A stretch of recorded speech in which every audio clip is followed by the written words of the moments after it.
connais les séries télévisées. J'ai pas la télé, vieux.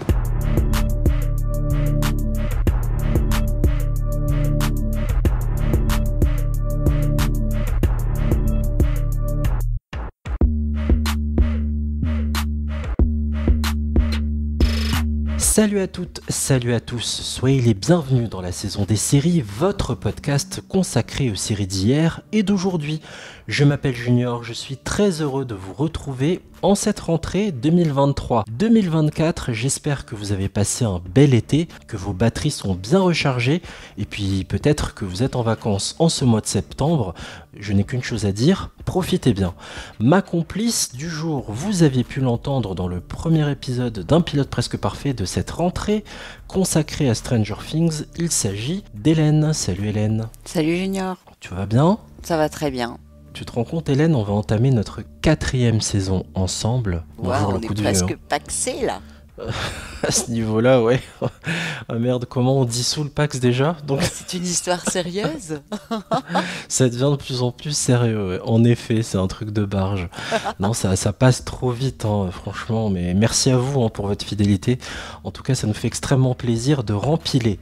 Dans ce premier épisode donc, de cette nouvelle saison, on a choisi de se pencher sur la série britannique Black Mirror, dont la saison 6 est disponible sur Netflix depuis le 15 juin dernier. Je vous rappelle que les deux créateurs de cette série d'anthologie sont Charlie Brooker et Annabelle Jones. Que valent les 5 épisodes de cette 3e saison ? Quels sont nos épisodes préférés de Black Mirror ?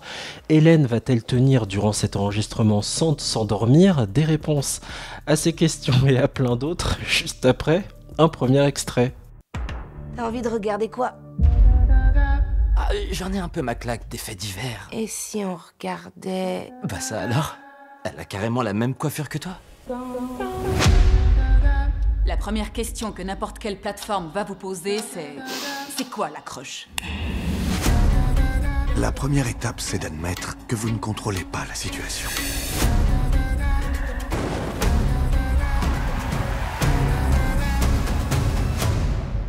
Je rêve ou c'est Salma Hayek? Bingo. Il est comment le café ? Dégueulasse. Je lui ai pas dit ça comme ça. C'est une des adaptations de la vie de Joanne. Tous les abonnés de Streamberry peuvent le voir. Ça va, tout va bien pour vous? Cool. Fais chier! Pour celles et ceux qui n'ont jamais maté Black Mirror de leur vie, oui Hélène, ça existe, ne fais pas cette tête. Cette série fait partie de ce qu'on appelle une anthologie. En clair, chaque épisode est indépendant de tous les autres, vous pouvez les mater dans le sens que vous voulez puisque l'histoire et les acteurs changent à chaque épisode. Vous n'êtes même pas obligé de tous les voir si par exemple l'histoire de l'épisode ne vous fait pas du tout envie. L'objectif de départ de Black Mirror était surtout de montrer une forme de dépendance excessive des êtres humains vis-à-vis de tous les objets qui ont un écran et le tout accompagné des dérives les plus folles, les plus dingues qui peuvent en découler. Dans cette série, l'histoire peut se passer dans des époques complètement différentes, un futur qui est pas si lointain, il peut se passer dans un présent très actuel, mais aussi parfois dans le passé, genre les années 80 avec San Junipero, on en reparlera. On est clairement dans une dystopie puisqu'à chaque fois on envisage le pire, c'est ce qui a fait le succès de la série d'ailleurs, mais ce qui a aussi pu créer quelques polémiques. Bon, je pense que le décor est bien planté. Une question simple pour commencer, Hélène, quand est-ce que tu as découvert Black Mirror et quelle relation tu entretiens toi avec cette série ? Alors moi j'ai découvert Black Mirror dès sa sortie sur Netflix. Parce qu'il faut savoir que Netflix a sorti Black Mirror en 2016. Or la série est sortie en 2011. Donc il y a un petit décalage, ils ne l'ont pas mis dans leur catalogue tout de suite. Mais moi dès que je l'ai vu, je l'ai maté. J'avoue que le premier épisode que j'ai vu, c'était l'épisode 1 de la saison 1. J'ai fait dans l'ordre. J'ai été un peu déçue. Enfin, j'ai trouvé ça tellement bizarre parce qu'on est tellement habitué à des séries avec des épisodes qui suivent, avec un arc narratif, quelque chose. Alors que là, en effet, comme c'est une série d'anthologie, quand j'ai vu l'épisode 2, j'ai rien compris. Ensuite, faut savoir que l'épisode 1, c'est une histoire avec un cochon et un premier ministre anglais. Enfin, faut le voir. Et j'étais choquée, quoi. Enfin, j'ai pas compris. Et je ne savais pas non plus que cette série, c'était une satire de la société, des réseaux sociaux, des nouvelles technologies. Et à l'épisode 2, j'ai enfin compris ce qui m'attendait. Et j'avoue que j'ai été agréablement surprise parce que si ça avait continué sur des histoires de cochons et de Premier ministre anglais, je crois que j'aurais pas continué, quoi. Une pauvre truie qui n'a absolument rien demandé d'ailleurs. Tout à fait, la pauvre, voilà. Et bon, alors la saison 1, j'ai bien aimé, mais elle est assez courte. Il faut savoir quand même que les saisons sont totalement inégales, que ce soit en termes de nombre d'épisodes ou en termes de qualité d'épisodes aussi. Personnellement, c'est ce que je pense. Donc on a quand même une saison 1 avec 3 épisodes, une saison 2 avec 4 épisodes. Ils ont commencé un petit peu, sûrement vu le succès de la saison 1, à se lancer davantage. Saison 3, on a 6 épisodes. Et pour ma part, c'est ma préférée. Et ensuite, on a la saison 4, 6 épisodes aussi. Tu vois, ils surfaient sur le succès. Après, alors, un truc aussi qu'il faut signaler, c'est qu'il y a quand même eu un film en 2018. C'était un film interactif. Et fallait, je pense, des appareils justement sûrement adaptés pour ça, puisque c'est un film, tu réagissais, tu avais possibilité à un moment donné du film de réagir et de choisir la suite en fonction d'un scénario que tu préférais. Voilà, c'était alternatif, interactif. Tu pouvais donner le sens que tu souhaitais, toi, à l'histoire. Et ça, je ne l'ai pas vu. Tu l'as vu, toi ? Le Black Mirror Bandersnatch, non. Je dois avouer que j'avais pas trop envie de m'y frotter. Il y a un côté un peu jeu vidéo où tu choisis le destin en fait des personnages, quoi. Tu choisis ce qu'il va faire, tu vois. C'est pas trop mon délire, j'avoue. Je préfère me laisser porter par une histoire déjà écrite. Bah, moi, je l'aurais bien tenté, mais a priori, ma télé n'était pas adaptée pour le faire. Maintenant, je pense que je pourrais essayer de le remater, mais je ne l'ai pas quand tu es sur Netflix, puisque c'est une série diffusée par Netflix. Quand tu es sur Netflix, là, j'ai maté la dernière saison, donc quand elle est sortie. Et je vois pas le film apparaître, alors il est sûrement toujours disponible, il me semble. Je sais pas si toi tu l'as repéré dans le catalogue. Pendant que tu en parles, je suis en train de le chercher. En fait, il faut tout simplement taper directement Bandersnatch. D'accord. Bandersnatch. Bandersnatch. Vous pouvez taper Black Mirror aussi, il devrait apparaître. Il apparaît en deuxième. Ok. Et donc voilà, donc le film, moi je l'ai pas vu. Ensuite, la saison 5, il y a 3 épisodes, j'ai pas aimé du tout, j'avoue. Et donc j'appréhendais un peu la saison 6 en me disant pourvu qu'il se rattrape, parce que vraiment la saison 5, j'ai pas du tout aimé. Je l'ai même oublié. Ouais, te dire. Honnêtement, elle était pas, vraiment pas terrible, quoi. Et par contre, la saison 6, elle est pas mal, mais pour moi, ça vaut pas la saison 3. Très bien. Moi, j'ai une relation très lointaine avec Black Mirror, justement. Je l'ai découverte en 2012. À l'époque, j'étais en radio locale, en radio associative, et j'avais commenté Black Mirror déjà, saison 1 et saison 2, à l'époque où elle était diffusée sur Channel 4, en Angleterre, bien avant que Netflix la rachète. Avant, c'était une série plus petite, plus confidentielle, qui était surtout là pour plaire aux critiques. Et maintenant, c'est devenu un énorme hit qui m'a un peu, frappé et dépassé moi personnellement, parce que je me dis, c'est un peu comme Muse, quoi. On préfère le groupe à ses débuts, quand il faisait encore des salles importantes comme Bercy, mais que c'était pas devenu un groupe à stade. Ben là, Black Mirror est devenu une série qui peut remplir des stades, justement, tellement elle touche beaucoup de monde. Ça m'a fait un peu bizarre de me sentir dépossédé de la série, je dois avouer. Donc j'ai une tendresse particulière pour la saison 1, 2 et 3. Après, donc c'est à partir de la saison 3 que Netflix a mis les sous, hein. Ça restait bien, puis à partir de la 4, je trouve qu'il y a quand même une baisse qualitative qui fait que je n'aime plus la série autant qu'avant. Mais vraiment, regardez au moins les 3 premières saisons, c'est extrêmement bien foutu. Et cette 6e, on va la commenter ensemble avec Hélène. Il y a du bon, il y a du moins bon. C'est en effet très inégal. Et puis j'ai un vrai souci sur les twists, moi. J'ai un vrai souci sur... on va en reparler, mais il y a des bonnes choses, mais il y en a qui m'ont un peu agacé. À un moment donné même, j'ai l'impression que la série s'est un peu perdue et a oublié son point de départ que je vous ai évoqué en intro, c'est de parler de cette addiction aux écrans, quoi. Parce que Black Mirror, le titre, tu sais ce qui signifie, Hélène, ce titre ? Pourquoi on a choisi de l'appeler comme ça ? Il me semble que j'ai su, mais j'ai pas retenu. En fait, c'est tout simplement une référence aux écrans noirs qui nous entourent. La télé, les ordinateurs, les smartphones, les tablettes, cette fenêtre noire comme ça, qui nous permettent d'observer le monde à travers les infos, les news, et qui peu à peu aussi pénètre notre esprit, notre influe sur notre santé mentale aussi, tu sais, parce que parfois le fait de traîner sur Instagram, on a l'impression que la vie des autres est meilleure que la sienne. Donc tu vois, ça parle de toute cette influence et ce pouvoir-là des écrans. C'est ça que le titre cache en fait derrière Black Mirror. Ouais, Voilà. moi Black Mirror, j'ai trouvé ça en fait assez futuriste, puisque même les épisodes qui sont tournés entre guillemets, comme tu disais tout à l'heure, San Junipero, tu en parlais. San Junipero, c'est l'ambiance des années 80, mais c'est quand même futuriste en fait. Dans l'histoire, on est propulsé dans les années 80, mais c'est quand même une série futuriste. Oui, avec beaucoup de SF, ouais. Voilà. Et moi, j'ai adoré la satire des réseaux sociaux. En fait, c'est ce que je préfère là-dedans. C'est tout ce qui est un petit peu, tu sais, bon, tout le monde en prend pour son compte, hein, télé-réalité, réseaux sociaux, Facebook, les notations. Donc, dans la saison 6, là, justement, on est un peu en plein dedans, sauf pour un épisode. Enfin, 2 épisodes même, puisque on a le premier épisode qui est clairement sur les réseaux sociaux et sur la vie privée, et sur ce que tu partages de ta vie privée sur Internet, comment tu, sans le savoir, donnes des droits aux réseaux sociaux ou aux plateformes même de téléchargement, de faire avec les cookies, quoi. Enfin, je veux dire, c'est une critique des cookies, puisque finalement, grâce aux cookies, ça va un peu tout de toi et t'es filmé sans arrêt et sans le savoir, quoi. Et comment une grosse plateforme peut s'approprier ton histoire et la balancer sur écran, parce qu'on a l'alter ego de Netflix, une espèce de Netflix, quoi. Streamberry, c'est improbable. Moi, ça m'a fait rire. Ouais, c'est de l'autocritique, quoi. Non, je vais poursuivre Salma Hayek. Pour quel motif? Pour avoir usurpé mon identité. Elle n'a aucun droit de faire ça. Ce n'est pas vraiment Salma Hayek. Bien sûr que si. Non, d'un point de vue technique, la série s'appuie sur l'utilisation d'un portrait numérique de Madame Hayek. Ils ne l'ont pas filmée, elle. Elle a accepté qu'ils utilisent son image. Toute la série est à base d'images de synthèse.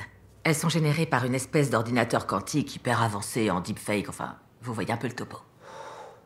Ils pourraient transformer Salma Hayek en orang-outan, s'ils le souhaitaient. J'imagine que Madame Hayek s'y opposerait, mais vous voyez ce que je veux dire. Très bien, donc ce n'est qu'une question d'ordinateur. C'est pour ça qu'ils arrivent à diffuser aussi vite. Après, les épisodes, pareil, il y en a un autre, Mon cœur pour la vie, c'est le 3, c'est futuriste aussi, puisqu'on parle d'astronautes, mais finalement, dans l'histoire, il n'y a pas 2 timelines, mais il y a 2 ambiances. Il y en a une qui est complètement futuriste, et l'autre qui revient carrément dans les années 70, mais les deux vont ensemble, en fait. Ils essaient d'allier un truc super futuriste avec les années 70, un peu comme... comment ça s'appelle? Je viens de la mater, la série, en plus, c'est... L'homme du grand château, je sais plus quoi, où on simule que c'est les Allemands et les Japonais qui ont gagné la Deuxième Guerre mondiale. Bah là, c'est une simulation comme si les Russes avaient mis le pied sur la Lune avant les Américains. C'est... For All Mankind. Voilà, For All Mankind. On en a parlé.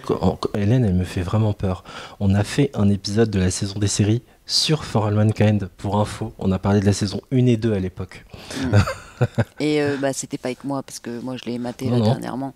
En fait, tu vois, ils mélangent un peu les temporalités, ils essaient parce que là, évidemment, dans les années 70, ce qui se passe à ce moment-là est totalement futuriste. Il y a toujours une notion de technologie plus futuriste. Et surtout de ce qu'il y a de pire, hein. C'est toujours la fascination de Charlie Brooker, en l'occurrence, pour le pire, en fait, pour les pires des scénarios à chaque fois. Ah bah oui, bon, faut savoir qu'il y a quand même de la violence aussi, enfin il y a des épisodes quand même assez violents, et puis des épisodes mais formidables comme mes 2 préférés. Justement, on va essayer d'organiser un peu tout ça, on va essayer de résumer un peu tout ça, notre regard sur cette fameuse saison 6 qui a fait tant parler. Au moment où on se parle avec Hélène, je ne sais absolument pas quels sont ses épisodes préférés, elle ne connaît pas les miens non plus, donc ça va être intéressant. J'aimerais beaucoup savoir ce que tu as aimé dans cette série, les histoires que tu as aimées, éventuellement les personnages, enfin voilà, que tu me dises ce que tu as préféré dans cette saison. Alors en fait, dans cette saison, ce que j'allais dire justement qui m'a surpris par rapport aux autres, c'est qu'il n'y a pas que du futuriste. Parce qu'on a justement 2 épisodes qui, à ma connaissance, sont un peu... différents de ce qu'on voit d'habitude avec eux. Arrête-moi si je me trompe, tu as peut-être un épisode en tête qui ressemble. C'est quand même, on a quand même une histoire de démons et de loups-garous. choses qui sont plutôt horreur, science-fiction, alors que dans les autres épisodes avant, on avait science-fiction, horreur, mais pas de créatures surnaturelles, il me semble. Non, jusque-là, dans mes souvenirs, il n'y en a pas. Hein. Je n'ai pas le souvenir vraiment qu'on en avait jusque-là. D'où le côté, je peux comprendre qu'on ressente ça. Hein. Certains vont trouver ça génial et d'autres vont peut-être trouver ça what the fuck. Donc je me demande bien ce que tu en as pensé. Alors, moi, ce que j'en ai pensé, c'est que je ne sais pas si tu connais une autre série d'anthologie comme Black Mirror, ça s'appelle Love, Death and Robots. Et dans Love, Death and Robots, il y a du futuriste, de la science-fiction type futuriste nouvelle technologie. Et il y a aussi de la science-fiction, mais plus mythes, créatures, fantastiques, etc. Et dans cette autre série, que je vous conseille d'ailleurs, elle est formidable, il y a des épisodes en dessin animé, les graphismes sont complètement différents, tu peux avoir des animés qualité jeux vidéo et même plus, franchement, parfois tu te demandes si c'est un film ou si c'est un jeu vidéo. Et dans cette série, ils mélangent le futuriste et les créatures fantastique. Et donc là, dans la saison 6 de Black Mirror, on a ça. On a 2 épisodes, donc Maisie Day, le 4e, et Démon 79, qui dénotent un peu, et sont les 2 derniers de la saison, qui dénotent un peu de ce que j'avais d'habitude avec Black Mirror. Et mon préféré de la saison, pour moi, donc du coup, c'est Démon 79, que j'ai adoré. Je trouvais ça tellement original et super bien fait, quoi, que j'ai adoré. Il est génial. La photographie de l'image, très années 70, même l'habillage, la façon dont on écrit Démon 79 à l'écran. Mais ça se passe en 1979, du coup, c'est pour ça, en fait. Voilà, et je trouvais ça canon, quoi. Et on a vraiment fait un truc à l'ancienne, c'est génial. Les costumes, la BO, bien sûr, on peut en parler vite fait. Il y a Boney M avec 2 titres, donc My Baker et Rasputin, c'est fabuleux. Je trouve que cet épisode était surprenant, ouais, en effet. Mais même juste avant, Maisie Day, on ne veut pas spoiler non plus, mais bon, en même temps, on ne peut pas trop en parler. Donc, ceux qui ne les ont pas vus, arrêtez 2 minutes. Dans Maisie Day, ça commence progressivement, en fait, dans cette saison. Tu as les 3 premiers épisodes qui sont clairement futuristes, avec Johan et Torib, qui est le plus connu, en fait, mais pas le mieux, en ce qui me concerne. C'est parce que dedans il y a ta chérie avec une poitrine proéminente et voilà. Mais moi, Salma Hayek, tu vois, ça m'a pas non plus rendu dingue, quoi. Enfin, je veux dire, c'était pas du tout mon kiff. Après, l'épisode, donc 1, 2, 3, les épisodes sont futuristes, sauf Locke Henry, que le 2e, j'ai pas vraiment vu le côté futuriste là-dedans, à part le fait qu'ils critiquent, comme c'est aussi leur truc, la satire un peu des réseaux sociaux et du truc un peu choc, il faut faire le buzz, etc. Ce qui reste quand même dans la mentalité Black Mirror, puisqu'on a d'autres épisodes comme ça dans les saisons précédentes. On lorgne plus du côté de Archive 81, parce que ce qui sert d'élément déterminant, de moyen technique déterminant, c'est la consultation de VHS. Voilà. Mais en tout cas, voilà, il y a cette base-là, et en effet, on est toujours dans un rapport à l'écran, mais avec des outils à l'ancienne. C'est ça. Mais par contre, Maisie Day, jusqu'à la fin, tu ne sais pas qu'ils ont basculé sur le côté créature fantastique. Oui, mais t'en as pensé quoi concrètement ? Parce que je suis assez sceptique, moi. Moi, je l'ai vu comme un épisode de transition entre la critique de la technologie, le futuriste, la satire de la société avec le buzz, etc. Et Démon 79, où là, on est clairement dans du fantastique, mais plus créature fantastique, horreur. Tu vois, c'était que j'avais jamais vu, moi, personnellement, sur Black Mirror. Je ne l'ai pas retrouvé, tu vois, en regardant à nouveau un peu la liste des épisodes de toutes les saisons. À moins que je me trompe, dis-moi, c'est possible. Non, tu as complètement raison. Après, j'ai pas forcément tous les épisodes en tête. J'ai regardé, bien sûr, les résumés, mais même avec mes souvenirs, ça ne me revient pas. Et justement, ça pourrait être un reproche qu'on pourrait faire à cet épisode. Moi, je l'aime beaucoup, je l'ai trouvé génial. Ça fait du bien de voir une héroïne aussi indienne, donc Nida dans la série, de voir un petit bout de femme comme ça, d'être capable du jour au lendemain d'actes de cruauté et de barbarie. Je trouve ça assez fort. Mais j'ai une affection particulière. Un poil long, tout comme le 3e, ça c'est un reproche qu'on peut lui faire. J'aime pas quand on a des épisodes de série qui tendent vers une durée de long métrage, ça m'agace. Mais bon, on regarde des séries et pas des films, mais bon, faut faire avec. Mais on pourrait lui reprocher à cet épisode-là d'être hors sujet, finalement. puisqu'il ne colle plus à cette thématique de la dystopie, de l'écran.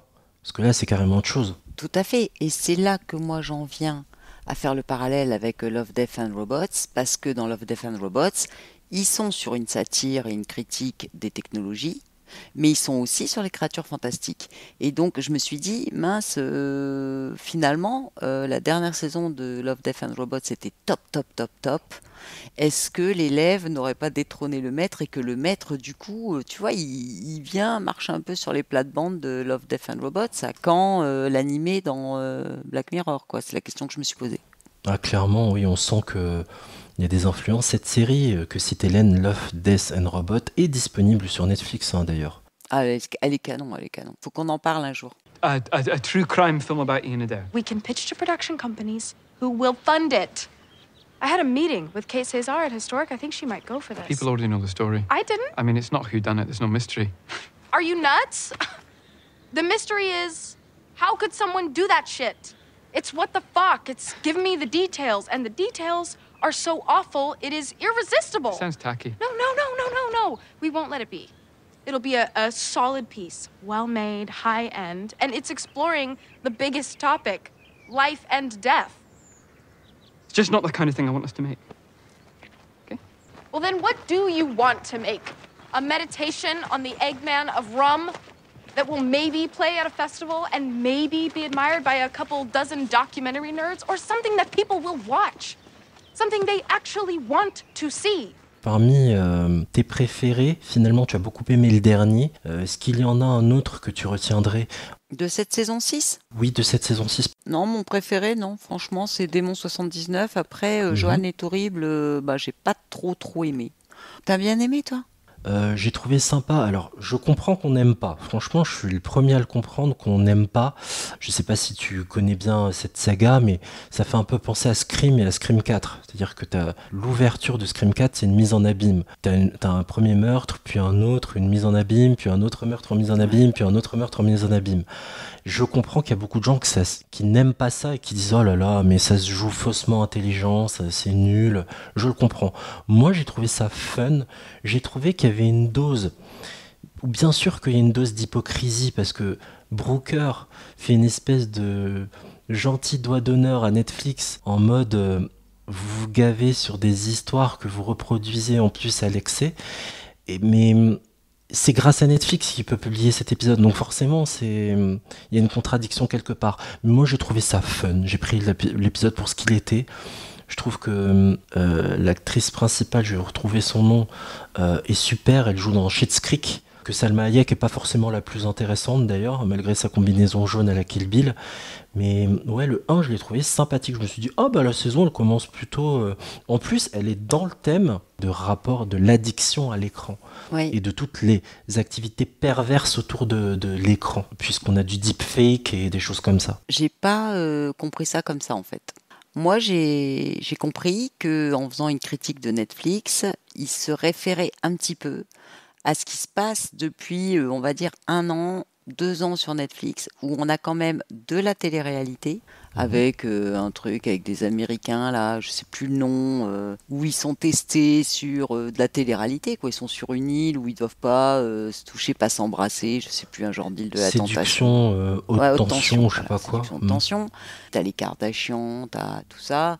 T'as aussi des reportages, des enquêtes, des vraies enquêtes sur des assassins, ceux qui sont dans le couloir de la mort, etc. Où on vire un peu quand même sur des programmes. Il n'y a plus que des séries, il y a aussi de la télé-réalité. Où ils font le buzz sur, quelque part, les histoires des gens. Parce que la fois dernière, il y a aussi une télé-réalité, c'était sur un gars, une histoire vraie, qui séduisait des filles sur un site de rencontre. L'arnaqueur de Tinder. C'est ça, l'arnaqueur de Tinder.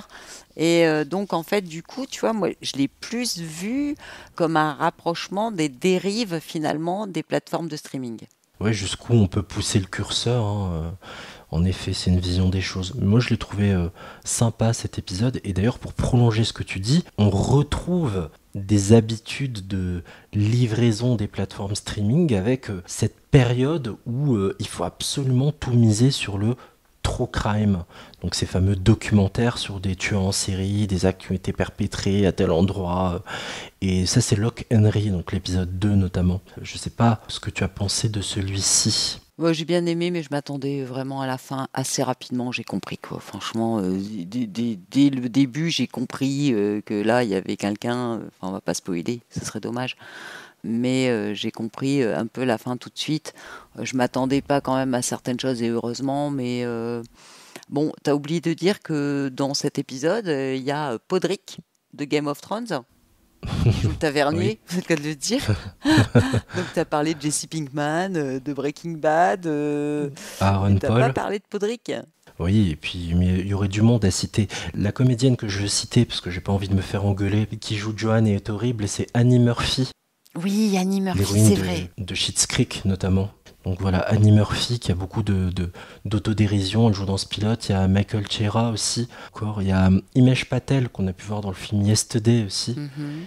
Enfin bref, dans Yesterday, vous savez, le film où les Beatles n'existent pas. C'est trop bien ce film. Voilà. Le mec, je sais plus ce qui se passe, il se lève un matin et en fait les Beatles n'ont jamais existé et ce mec c'est un musicien loupé en fait qui chante dans les bars, il y a que sa meilleure pote qui aime ce qu'il fait en gros, puis elle et puis 2-3 potes. Et il se réveille un matin, je sais plus comment ça se passe mais peu importe, il se réveille un matin et les Beatles n'ont jamais existé et le mec il fait des tubes, il devient super connu, il change ses dents et tout grâce à sa musique en jouant le spoilant les répertoire Beatles, quoi. des Beatles que Ouais. personne ne connaît. Voilà, donc c'est un film formidable Ah de ouais. Danny Boyle.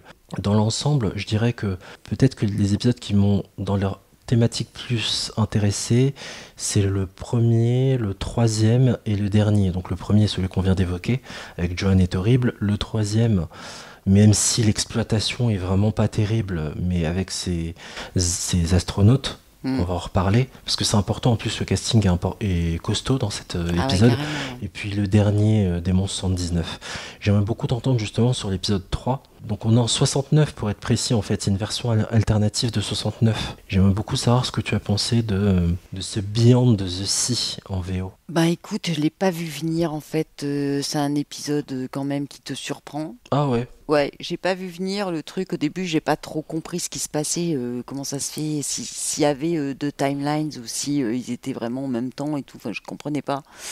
Après quand j'ai compris, bon ça va assez vite quand même, hein, je suis pas restée tout l'épisode à me demander mais qu'est-ce qui se passe.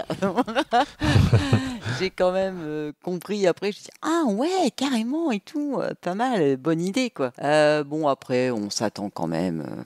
Putain, la super FBI, quoi, fausse bonne idée. Les mecs, ils ont vraiment des idées débiles, donc j'ai trouvé ça un petit peu l'idée complètement nulle. Enfin, de faire ce qu'ils ont fait, enfin, d'échanger leur enveloppe corporelle.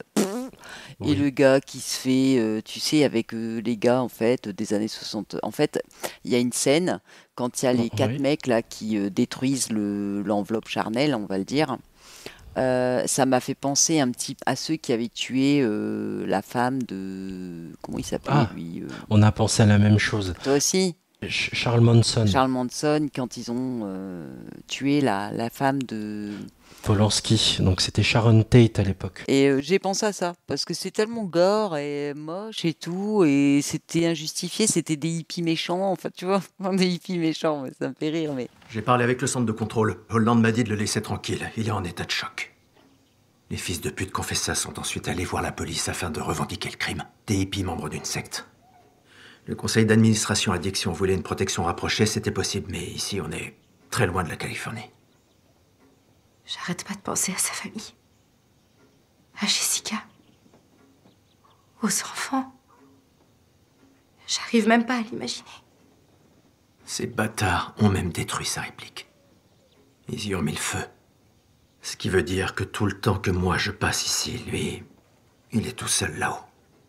On en est à 2 ans de mission. Et il en reste encore 4. Et ils ne peuvent pas mettre au point une nouvelle réplique? Ils les ont créés quand on était encore sur Terre. Aujourd'hui, ce serait plus possible. Et même s'ils pouvaient, auprès de qui ils reviendraient? On va resituer, on est dans une version alternative de 69 où des astronautes, vous savez, qu'il y a cet abandon de la part des astronautes de leur famille quand ils partent pour des missions qui peuvent durer plusieurs mois, voire plusieurs années. Là, on a Josh Hartnett, on va revenir sur l'identité de ce comédien que j'aime beaucoup et qui n'a pas eu la carrière qu'il mérite, et Aaron Paul, donc Jesse Pinkman de Breaking Bad, qui sont tout là-haut dans une mission, et ils ont une espèce de siège façon Matrix qui leur permet d'avoir un avatar sur Terre. Cet avatar, il a une enveloppe corporelle qui paraît humaine mais qui ne l'est pas complètement. Et il y en a qui rejettent justement ces espèces de robots, d'avatars qui existent sur Terre. Humanoïdes, quoi, des humanoïdes. Exactement, façon Real Humans. Donc ils agressent Josh Hartnett, sa femme et ses enfants. Ils sont tous trucidés. Et donc l'être humain, le vrai Josh Hartnett dans l'espace, ne peut plus descendre dans cette enveloppe corporelle-là, puisqu'il est condamné à rester là-haut. Il n'a plus d'avatar sur Terre. Le seul moyen d'y retourner est d'utiliser le link, un transmetteur si vous voulez, via l'avatar de Aaron Paul. Et il apparaît sous l'enveloppe corporelle d'Aaron Paul en humanoïde et donc atterrit dans la famille d'Aaron Paul. Ça va, c'est clair ou pas? Ouais, c'est clair. Si tu veux, moi, le Josh Hartnett, il a joué dans une super série que je conseille aussi, mais qui était à un moment sur Canal. Ils ont fait une suite. C'est avec Penny Dreadful. Penny Dreadful, voilà. Aujourd'hui, je dois trouver tous les noms. Mais ouais, je sais pas ce que j'ai, Junior. Je crois que c'est, tu vois, la reprise, là, c'est dur. Josh Hartnett, oui, c'est Penny Dreadful, c'est Pearl Harbor, avec Ben Affleck à l'époque notamment. Quand il était jeune, Pearl Harbor, Penny Dreadful, déjà, il est un peu moins jeune, mais c'est vraiment canon. C'est un loup-garou dans Penny Dreadful. Et un tireur d'élite de foire, entre guillemets, quoi, un cow-boy. Bon, là, je l'ai reconnu, mais franchement, l'idée était super originale au départ, mais ce qu'ils en ont fait, je sais pas comment dire, il y avait des clins d'œil en fait, tu vois, dans cet épisode, il y avait des clins d'œil à pas mal de choses, mais c'était toujours futuriste, mais j'ai pas aimé la fin déjà, j'ai pas du tout aimé la fin. Merci. T'es d'accord? Je te rejoins. J'ai aimé la thématique, mais j'y reviens. J'ai un vrai problème avec les twists, les rebondissements dans cette saison. Ces rebondissements qui en général ont lieu 10, 15 ou au plus tôt 20 minutes avant la fin de l'épisode, qui fait que l'épisode prend une direction différente. J'ai vraiment eu du mal. Le seul pour moi qui tienne à peu près la route, c'est Démon 79, le dernier justement, au niveau des twists. Ouais, c'est et mon les préféré. autres, à chaque fois, ça m'a un peu agacé, quoi. Je me suis dit, mais tu vois, le loup-garou dont on parlait plus tôt, je me suis dit, mais tiens, ça va peut-être plaire à Hélène parce qu'elle adore la bascule vers l'horreur comme ça et tout, enfin les monstres. Oui. T'aimes True Blood et tout. J'adore, ouais. Mais je sais pas, la façon dont c'est amené, on a un épisode qui reste sur un truc de paparazzade, tu vois, cette obsession de l'écran mais de l'appareil photo numérique et de choper cette proie pour que cette jeune paparazzi qui est en galère de thunes, qui a besoin de payer son loyer, puisse choper cette grosse starlette comédienne, tout ça, pourquoi en réhab, en désintoxication. Et puis on bascule dans une série un peu, à la True Blood, à la Teen Wolf, à la... voilà, j'en dis pas trop, mais... Ouais, c'est fou cette bascule-là sur Black Mirror, parce qu'on n'a pas eu ça dans les autres saisons. Les autres saisons, ça n'avait rien à voir avec les animaux, enfin les créatures fantastiques. Jesus. Bo, what the fuck? Bo, what are you...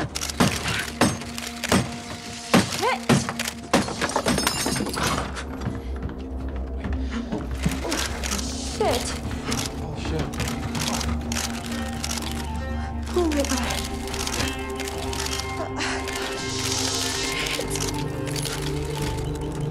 Guys, she's burning up. So much for sexy shots. You gotta go. Guys, can you just stop for 1 minute? Stop! She's chained to the floor! I gotta be alone. I gotta get through this alone. They say a lot of shit! Okay, we're gonna get you out. What the fuck? Mais pour en revenir à l'épisode 3 des astronautes, c'est la même chose. Il y a toujours ce rapport à la jalousie qui s'installe. Je veux la vie que l'autre avait, quoi. Et qui, en plus de ne pas me paraître inédit, m'a paru d'une lourdeur. L'épisode dure 1h20. C'est pas la première fois qu'il y a un épisode qui dure 1h20, parce que classiquement, les épisodes font 45 minutes. On a quand même un très très bel épisode qui dure 75 minutes au lieu de 45. C'est en saison... Attends, je vais te la retrouver. Excuse-moi un instant, je cherche dans mes notes. On me parle dans l'oreillette. Alors voilà. c'est saison 2, épisode 4, Blanc comme neige. Ouais. Faut savoir que cet épisode a duré 75 minutes au lieu de 45 classiquement. Et c'est un très bon épisode de la saison 2. D'ailleurs, je pense que c'est mon préféré de la saison 2, pour te dire. Et celui-là, même s'il était long, ne m'a pas choqué parce que dedans, on s'endort pas. S'il dure si longtemps, c'est parce qu'il y a plusieurs éléments. Il y a 2 personnes qui racontent une histoire, donc c'est 2 histoires différentes dans une seule et on comprend à la fin la logique du truc, tu vois. Il est cohérent. Tandis que là, l'épisode qui dure 1h20, donc tu vois, 5 minutes de plus encore, ben moi, je vois pas de raison, je vois pas pourquoi il a duré si longtemps. C'est ça Black Mirror, c'est un truc où il se passe quelque chose, tu comprends pas trop, c'est bizarre et tout, t'es surpris par leur idée de base, le truc un peu farfelu du départ, le truc un peu choquant du départ. Et à la fin, on t'explique pourquoi on te parle de tout ça, mais là, c'est pas ce résultat dans mon cœur pour la vie. Et parfois, l'aspect glauque et gênant, tu sais, quand tu regardes, t'es dans un moment de gêne comme ça quand tu sors, a même disparu. Peut-être qu'ils ont eu tellement de remontées de ce côté-là. Voilà, Charlie Brooker a rectifié le tir sur le long terme, mais sur les premières saisons, on ressentait souvent ça. Aussi, pour nous faire réfléchir, en tout cas tu sors de là, ça te gêne, mais en même temps ça te fait énormément réfléchir. Sur tous les aspects pervers parfois de certains comportements, certains ajustements, certaines technologies. C'est ça moi qui me plaisait. Oui, et même, excuse-moi, mais il n'y a pas que les technologies, c'est quand même une satire de la société. Et là, on le retrouve vraiment dans la saison 6, la satire de la société. Même sur Démon 79, j'ai l'impression qu'il est plus axé sur la satire de la société que sur les nouvelles technologies. Parce que dans Démon 79, il n'y en a pas de nouvelles technologies, on est d'accord. Et dans Mazy Day, il n'y a pas de nouvelles technologies non plus. Donc, ils sont plus sur la satire de la société, parce qu'ils attaquent dans l'épisode 4 les paparazzis, dans Démon 79, ils attaquent un peu la bien-pensance, tu vois, les gens qui veulent être gentils, en fait, ils se rendent compte que finalement, ils peuvent basculer comme ça du jour au lendemain. Et ça... Et le racisme aussi. Hein. Oui, tout à fait. Et ça, on l'avait, le fait de la bascule comme ça, de quelqu'un de super sympa, on l'a quand même, c'est récurrent comme thème. C'est une série d'anthologie et il y a ce thème qui est récurrent. Donc en fait, ils ont adapté ce thème qu'ils ont déjà pris dans pas mal d'épisodes, ne serait-ce que Chute libre. En saison 3, ma préférée, la nana, enfin tu vois, c'est une critique des réseaux sociaux où tu es noté par les autres, tu vois, genre t'as 5 étoiles, machin, un peu comme les livreurs maintenant, les Uber Eats, tu dois leur mettre des notes, le mec qui te livre ton colis Amazon, tu dois lui mettre une note, enfin tout est noté, machin. Et là, c'est dans Chute libre que je vous conseille, c'est un formidable, c'est l'épisode 1 de la saison 3, un formidable épisode.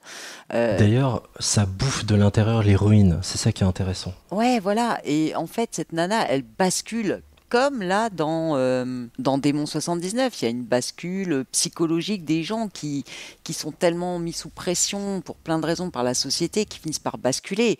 Dans Chute libre, c'est formidable et c'est vraiment génial et t'as une fin top quoi. Et même là, la fin de Démon 119, je la trouve bien. Et par rapport au racisme, ils l'ont exploré dans pas mal d'épisodes comme Black Museum, où t'as quand même, ils abordent quand même le thème, t'as pas mal d'allusions à toutes les critiques de la société, que ce soit sur plein de choses, sur l'espionnage, sur le harcèlement, ils abordent tous les travers de notre société, quoi. Et dans Démon 79, on est quand même dans le thème finalement. Vu qu'on peut regarder dans n'importe quel sens, on vous recommande évidemment d'attaquer peut-être par celui-ci qui a un excellent point final à cette saison qui est vraiment très inégal dans l'ensemble. Black Mirror, je trouve quand même que depuis la saison 3, il peine à livrer une saison équilibrée de bout en bout, quoi. C'est vrai. Faut que tu dépasses l'état de choc et que tu me parles. On a pas mal de boulot qui nous attend. Je suis en train de rêver. Non, je t'assure que non. Vous n'êtes pas réel. Vous n'êtes pas réel. Vous n'êtes pas réel. Vous n'êtes pas réel. Salut. Comme je te l'ai dit, on a du pain sur la planche. C'est un pacte de sang. T'as marqué le talisman. C'est pas moi qui fais les règles. Donc pour faire court, toi et moi, on doit effectuer 3 sacrifices d'ici la messe de mai. Et ça correspond au 1er mai pour toi. Sinon, ce sera une bonne vieille apocalypse. Je sens que t'es pas convaincu. Je vais te montrer la fin de l'histoire, d'accord? Ce qui se passera en gros si jamais on échoue. T'es prête? T'es prête? 3, 2, 1... Alors toi, Junior, si tu devais conseiller des épisodes pour chaque saison, tu nous conseillerais quoi? Si tu veux vraiment ma réponse à ça, tu vas pas aimer les réponses. Nous voulons tes réponses. Le pilote, déjà, parce que j'ai rarement ressenti ça devant une série. J'ai trouvé ça gonflé de mettre le Premier ministre britannique dans une telle posture. T'as été bousculé, quoi. Oui, et j'ai adoré de faire kidnapper la princesse, parce que c'est ça l'histoire. C'est la princesse qui est kidnappée par un ravisseur qui demande au Premier ministre de faire une certaine chose. S'il ne la fait pas, il la bute. Donc il y a un temps imparti. Et on le fera en PPP, cet épisode-là, un jour. Ne vous inquiétez pas, peut-être pas dans si longtemps d'ailleurs. Et j'ai adoré le fait de mettre la princesse dans une posture indélicate, Premier ministre encore plus, et l'état dans lequel je me sentais en sortant de là. Donc c'est rien que pour ça, je le recommande. C'est gonflé pour un premier épisode de faire ça. Donc c'est l'hymne national, le nom du pilote.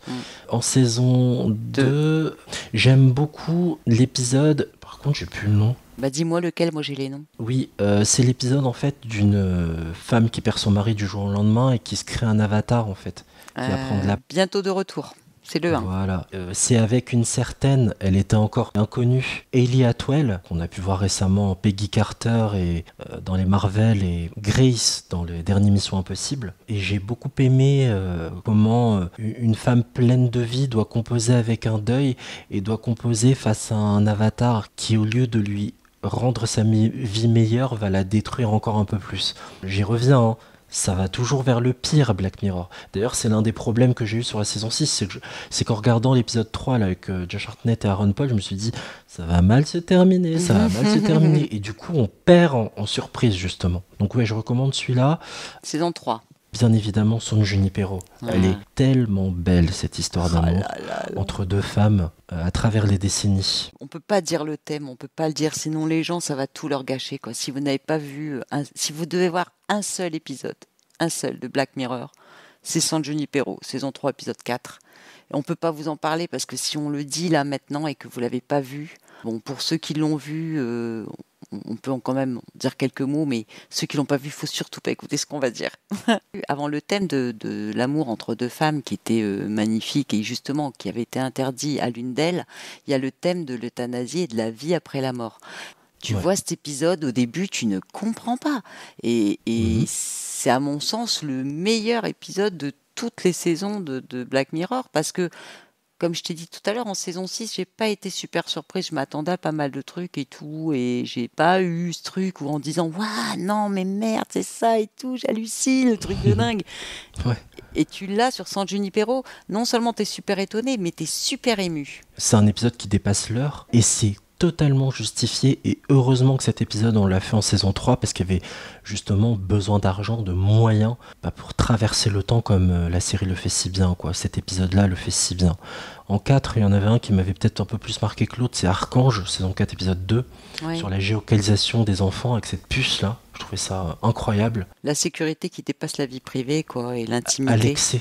Vraiment, c'est la question de l'hyperprotection des gamins dans cet épisode-là que j'ai beaucoup aimé. La 5, franchement, j'ai rien retenu. Même l'arrivée de Miley Cyrus, ça m'a pas fait kiffer. Pas du tout. Et voilà, vous avez eu nos éléments sur cette saison 6. Vous l'aurez compris qu'il y a des aspects intéressants, mais que la plupart du temps, c'est quand même très inégal, quoi. Très inégal. Et que le meilleur épisode, évidemment, c'est le dernier, pour synthétiser. Oui, c'est vrai, le meilleur épisode, c'est le dernier. Moi, mes préférés, c'est saison 1, c'est Retour sur image. C'est sur la jalousie et l'intimité et la vie privée dans le couple. C'est en fait, il y a une puce derrière l'oreille qui enregistre tout ce que tu vois, tout ce que tu fais. Et puis tu peux te repasser ta journée le soir et il y a un mec qui soupçonne sa meuf et tout et il l'oblige à repasser sa journée. Enfin, c'est des trucs de dingue. Les bons comme les mauvais moments, hein, genre des super parties de jambes en l'air avec votre ex, vous pouvez vous les repasser. C'est incroyable cet épisode. Dans ta tête ou sur écran. Donc si sa meuf lui demande, vas-y, repasse-moi ta journée, qu'est-ce que t'as fait ce jour-là? Non, bah vas-y, montre-moi. Enfin, truc de fou, quoi. Après, en saison 2, moi, c'était Blanc comme neige, justement. Celui-là, tu t'y attends, mais pas du tout. Et c'est canon, c'est un peu Confession de Noël, le deuxième titre. C'est ça, et justement, c'est un épisode spécial Noël, en fait, parce que Channel 4, pour ses grosses séries, fait souvent ça, comme avec le Doctor Who sur la BBC, tout ça, donc... Après, en saison 3, c'est San Junipero, et en deuxième, Chute libre, parce que j'ai trop ri, quoi. J'ai trop ri, celui-là est trop comique. Et Bryce Dallas Howard, qui est l'héroïne de cet épisode, est géniale. Ah là là. Après, en saison 6, moi, j'ai pas retenu Archange, que j'ai bien aimé, celui dont tu parles, avec la puce de la maman pour surveiller sa petite, qu'elle a peur de perdre, machin et tout, pour géolocaliser sa gamine. Moi, c'est l'A4. Ça, c'est une critique des sites de rencontres. C'est Pandel DJ. Oui. Alors, une précision, Hélène, tu évoques le saison 4, épisode 4, Hang the DJ en VO. C'est dans le futur, toutes les maisons se ressemblent, les gens se déplacent en petite voiturette et en fait ils peuvent pas choisir leur conjoint, ils vont sur un site de rencontre qui leur détermine un rendez-vous avec quelqu'un et quand ils se rencontrent ils se mettent face l'un à l'autre, ils ont un genre de tatou pour les ancêtres du siècle dernier comme moi, un petit beeper comme quand t'es au McDo et je sais pas où là, chez Steak and Steak ou je sais pas quoi là, où ton truc qui vibre quand tes frites sont prêtes quoi. C'est ça. Et eux ils ont ça qui vibre et qui leur dit combien de temps leur histoire va durer. Donc là, ils disent « Ah, bah tiens, on va être ensemble 12 heures. Bon, bah on y va. » Ils rentrent, ils vont dans une petite maison tous les deux qui est toute prête pour eux. Enfin, tout est organisé. Ils passent là 12 heures. Et au bout de 12 heures, ils sont vraiment obligés de se quitter, là, et puis de passer à autre chose. Et c'est génial. Ouais. Et la fin, elle est géniale. Et c'est sur les sites de rencontres. Il est top. Franchement, si vous avez... C'est vrai qu'il était sympa, celui-là aussi. Ah ouais. Il était régulier, au moins. Parce qu'il y en a beaucoup qui sont irréguliers, quoi. Vous vous dites, mais où est-ce qu'il veut nous emmener ? Et puis le final vous déçoit, alors que le début était intéressant, ou l'inverse. Ça dépend. C'est ça. Et après, pour la 5, je suis d'accord avec toi, j'ai aimé aucun épisode. Je te jure, alors, comme vous le savez, on fait un podcast, on parle de séries, on en voit beaucoup. Je ne m'en souviens plus, c'est terrible. Tu veux que je te dise, j'ai dû lire les résumés, mais jusqu'au bout, parce qu'en général, bon là, franchement, j'ai pas tout appris par cœur et j'ai pas tout rematé, parce que bon... Non, c'est pas possible. Non, c'est pas possible, mais il y en a, je lis le début, je lis 3 lignes du résumé, ah, ces trucs, elle va faire ça, je dis, ah oui, c'est celui-là. Mais alors là... j'ai lu les résumés, je dis ah bah non, ça me dit toujours rien. Ah bah non, ça me dit mais vraiment toujours rien quoi. Et ça me disait rien. Et j'ai dû quasiment lire les histoires jusqu'au bout pour me rappeler de quoi ça parlait quoi. I know he's dead, but I can sign you up to something that helps. It will let you speak to him. And don't worry, you won't even have to do anything. I'll just assign... Shut up! You click the link and you talk to it. It mimics him. It reads through all the things they've ever said online. The more it has, the more it's him. So, how am I sounding? You sound just like him. This might sound a bit creepy. There's another level to this available. It's starting already. Don't... Et on a quand même, tu regarderas, on a quand même pas mal de délais entre 2 saisons. Oui. Il faut savoir que la première a été sortie en 2011, en décembre 2011. La deuxième, 2 ans plus tard, en 2013. Ensuite, on passe direct à 2016 quand même. 3 ans pour faire la saison 3, mais qui sont, franchement, ils ont bien bossé, quoi. Faut le dire. C'est ça, c'est le temps a permis de livrer une saison qui est géniale. C'est peut-être ça aussi. Carrément. Par contre, après, tu vois, on passe directement en 2017, 1 an plus tard... sur une saison 4 qui est pas trop mal, faut le dire, mais c'est pas non plus foufou. Après, on a le film en 2018, on a la saison 5 en 2019, donc là, ils ont enchaîné, tu vois, surfé sur la vague, qui n'a pas fonctionné.